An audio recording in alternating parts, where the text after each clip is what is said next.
Muraho neza mwese bakunzi baduhugurana ikinyarwanda.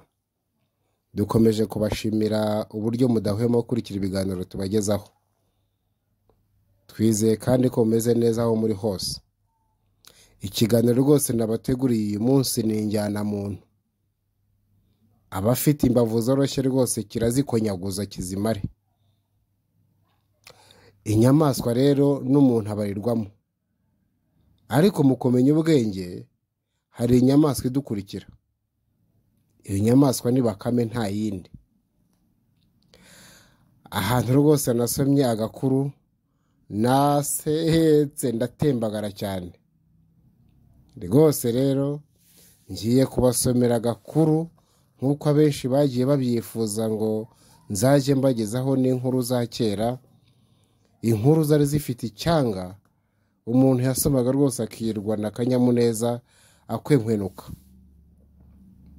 Uyu munsi rero rwose nimwishyuke kandi mbahaye ikaze. Ubwo nikabaryoha muri buze kunyandikira mu bitekerezo uburyo mwakumvise. Twatangiye. Ubwenge bwa Bakame.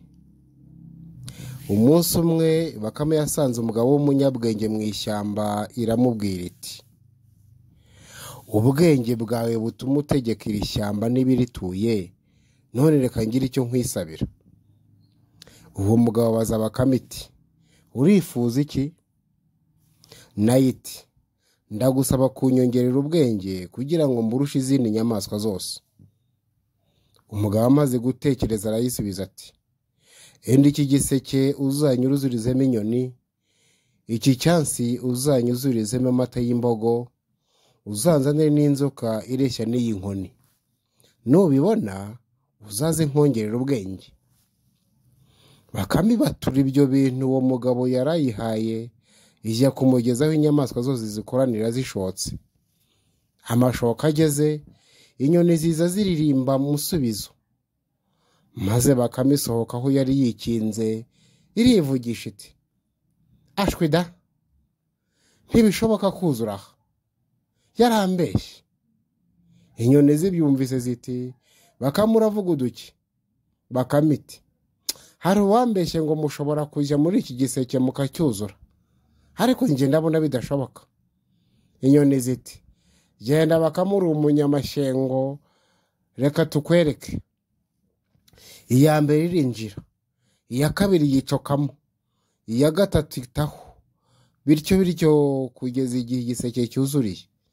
Nuko Bakame ikubitaho umutemeri irarumya, ihisha igiseke iruhande rw'umugezi irinumira. Muri ako kanya imbogo nayo irashoka. Bakame yibonye iti: yo yega Baka, mbega ngo abantu barakubeshya, ibi bishoboka bite? Nabyemera nte? Imbogo irayisubiza iti: uravuga uduki Baka? Bakame iti: ndeka ntibishoboka. Imbogo iti: ese ni ibiki? Bakame iti: nateze n'umuntu anyemeza ko ushobora kuzuza iki cyansi amata da, ariko njye mbona ko bidashoboka. Imbogo iti: ishyengo ryawe ndarizi. Bakame izunguza umutwe iti: ntibishoboka rwose. Imbogo iti: reka nkwereke. Nuko igira itya ihagarara hejuru y'icyansi yivuruganyiriza mu kanya kiba kiruzuye. Bakame iti: uransinze koko. Ihera kwiterura icyansi igishyira iruhande rwa cya giseke cyuzuye inyoni. Bidatinze inzoka ibirashotse. Bakame yibonye itangira kwiteresha intambwe kuri ya nkoni. Imwe, ebyiri, eshatu, ndiririza ubusa, ntibishoboka. Inzoka irahagarara ibaza Bakame iti: bite Baka? Nayo iti: reka numiwe, umuntu yambwiye ko ushobora kureshya n'iyi nkoni kandi isanzwe nkuziho ubugufi. Inzoka ikubita agatwenge iti: ibyo nabyo? Ihera ko yirambika iruhande rwa ya nkoni. Bakame ntiyazuyaza ihita iyihambiraho. Nuko ifata ibyo yatumwe byose irikorera no kwa wa muntu. Ayibonye arumirwa amaze kwiyumvira abwira Bakame ati nkongereye ubwenge kubwo ufite naba ndi igicucu, gumana ubwo ufite burahagije. Nuko Bakame ibonye ko hariho izindi nyaryenge ziyirusha, yikubura ishengurwa n'ishavu ry'uko yagokeye ubusa.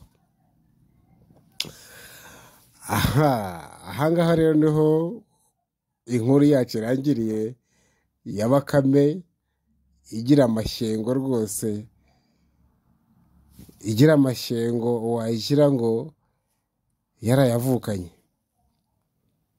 Aha rero aka gakuru ndizera ko rwose kabashimishije, kandi n'abandi bazajya bifuza utundi twazajya tubagezaho, nk'undi wifuje ko twazamugezaho umunyamerwe nawe rwose n'ejo azangaye guhera ntazangaye gutinda. Murakoze rero, mwari kumwe na Ntakirutimana Alexandre ubifuriza kugira amahoro n'amahore, kandi nkahora mbifuriza kugira amagara n'amagana aho muri hose.